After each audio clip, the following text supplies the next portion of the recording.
हम जो न्यूटन के गति के तीनों नियम है उसको आज हम बहुत ही इंटरेस्टिंग मैनर में तीनों लॉज जो हमने समझे थे। गति का प्रथम नियम किया था, हमने किया था ना बच्चों कल, ठीक है। द्वितीय नियम भी किया था, तृतीय नियम भी किया था। तो उन तीनों नियमों को ही हम अपनी डेली लाइफ के एग्जाम्पल से बहुत ही रोचक तरीके से आज हम समझने वाले हैं गति के तीनों नियमों को। तो हमारा गति का प्रथम नियम क्या था? कोई बच्चा बता सकता है गति का प्रथम नियम? हाँ साक्षी बताओ। एक वस्तु अपनी स्थिर अवस्था या सरल रेखा में गति की अवस्था में बनी रहती है जब तक उस पर भारी बल न लगे। वेरी गुड बेटा।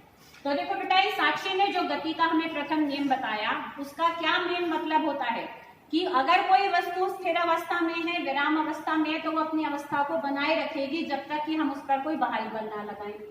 ऐसे ही अगर कोई वस्तु गति की अवस्था में है और सरल रेखा में अगर एक समान गति कर रही है तो वो अपनी उस वाली अवस्था को भी बनाए रखेगी जब तक कि उस पर कोई बाहरी बल का प्रयोग ना हो।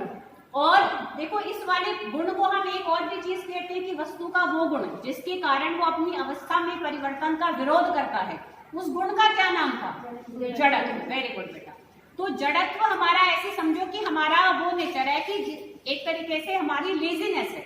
जड़त्व क्या है? किसी भी वस्तु की लेजीनेस की प्रॉपर्टी, कि हमें ऐसा लगता है ना कि है कौन उठे कौन काम करे, मतलब जैसे हैं हम वैसे ही रहना चाहते हैं, हम अपनी अवस्था में परिवर्तन करने की हमारी इच्छा नहीं होती है जब तक कि हम पर कोई बाहरी बल का प्रयोग ना हो। तो इसको आज हम एक प्रयोग से समझेंगे। देखो, हम कोई जादू नहीं करेंगे पर फिर तो तुम्हें ऐसा लगेगा जैसे कि ये जादू हो गया। इसमें सिर्फ और सिर्फ गति का प्रथम नियम लगेगा। तुम देखो बेटा, ये एक कपड़ा है हमारे पास, ठीक है, और ये उसके ऊपर हमने कुछ डब्बे रखे हुए हैं।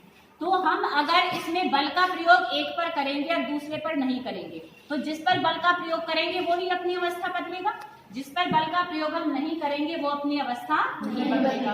तो ये तुम्हें खुशी दीदी करके दिखाएंगी क्योंकि इन्होंने भी अपनी क्लास में किया था। तो ये 12th क्लास की साइंस की गर्ल है बेटा, ये दीदी तुम्हें आज करके दिखाएंगी गति के प्रथम नियम का प्रयोग। हाँ खुशी बेटा, करके दिखाओ।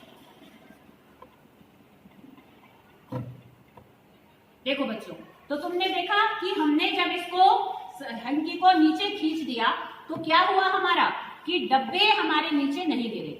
अदरवाइज हम किसी भी चीज के ऊपर कोई चीज उठाते हैं तो वो भी चीज हमारी गिर जाती है, ठीक है ना, पर ये नहीं गिरी, ये यहीं की यहीं रही। देखो एक बार और करके दिखाएगा प्रयोग, एक बार और देखना चाहोगे तो देखो एक बार और दीदी तुम्हें करके दिखाएगी कि देखो बेटा, ये हमने यहाँ रखा, यहाँ हमने ऐसे तुम घर पे भी करके देख सकते हो। देखो इसमें हमने रसोई के डब्बे ही मैं लेकर आई हूँ क्योंकि सबके घर रसोई है, सबके पास डब्बे हैं, सबके पास रुमाल है।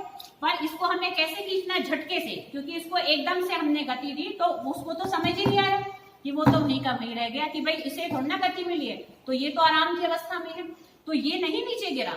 जब हमने हैंकी को नीचे हटा दिया तो डब्बे हमारे नीचे नहीं गिरे क्योंकि हमने इस पर बल नहीं लगाया था। हमने तो बल किस पर लगाया था? कपड़े पर लगाया था, ठीक है। तो एक बार फिर से हम करके दिखाएंगे, झटके से खींचने वाला। देखो, ठीक है ना, हुआ ना कि हमारे डब्बे वहीं के वहीं रहे पर हैंकी वहां से हट गया। तो जिसको हमने, जिसकी अवस्था में हमने बदलाव लाया उसकी अवस्था बदल गई, जिसकी अवस्था में हमने बदलाव नहीं लाया, चाहे बेशक वो उसके ऊपर था, पर उसने अपनी विराम अवस्था वाली अवस्था को ही बनाए रखा। तो ये होता है गति का प्रथम नियम। सिंपल समझो, कोई भी अपने जिस अवस्था में है अपनी अवस्था को नहीं बदलना चाहता। वो कब बदलेगा? जब उस पर कोई बाहरी बल का प्रयोग होगा। जैसे मैंने बल का प्रयोग कर दिया, ये गिर गए ना बेटा। तो ये था बच्चों गति का प्रथम नियम। सबको आया बेटा समझ में?